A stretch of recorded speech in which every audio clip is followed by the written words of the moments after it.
Let's go. The trade of the day. It'll be a winner, but it's not going to be my best trade. And sometimes it is more about learning and trying to get better than it is sort of showcasing a perfect setup. Market going down. There were a lot of really good shorts today, but there's been nothing, and I mean nothing, stronger than oil, and in particular, Occidental. So yes, we had a good structured long. It won, but it's not about that. It's about what could have been. It's about what should have been and how we can get it next time. So always start things off with the higher time frame.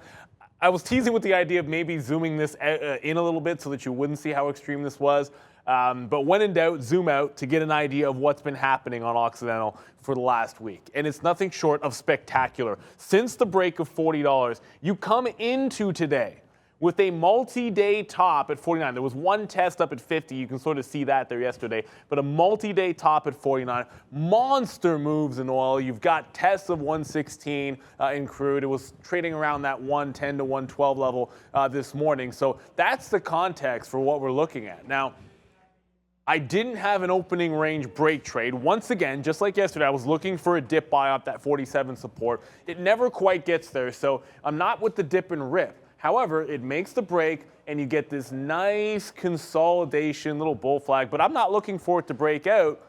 I actually get into this trade while it's consolidating, and the reason why was at the same time, and I said this in the live show, and you guys can check back out, that we were putting up the CL chart so that you could see oil futures actually taking out the high when the strongest, or one of the strongest names, was still in that consolidation, which gave you the entry point on the consolidation, give it back to that low just in case it happens to break down, and then hold through.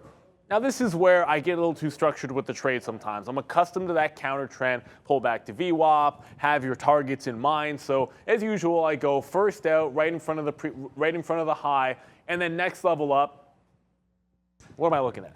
I'm looking at that failed move at 50, which a lot of times that's a short setup. So I got my target on 50 even, which has gigantic size on it, not that it mattered, and I get out in front of 50. And this is the problem with that trade. It's not just that oil is super strong. It's not just that you have a breakout that you want to try to extend.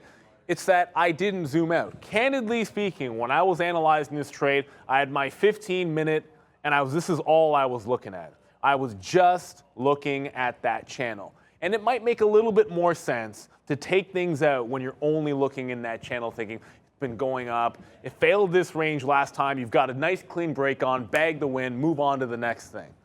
Unfortunately, when you look at this in context, right, even getting a half or a third of the type of move that you had off 40 out of 50 would have been perfectly reasonable. And that's why you always say, when in doubt, zoom out. Understand the context of your move. How much should you expect to win? How volatile is the stock that you're looking at? You're not going to get that always from just looking at 1 or 2 days of trade. So it's a winning trade, Occidental, but it was so much stronger than that, and it could have been so much better. This is why we always try to get better in our trading, guys. Analyze your winners critically, not just celebrate.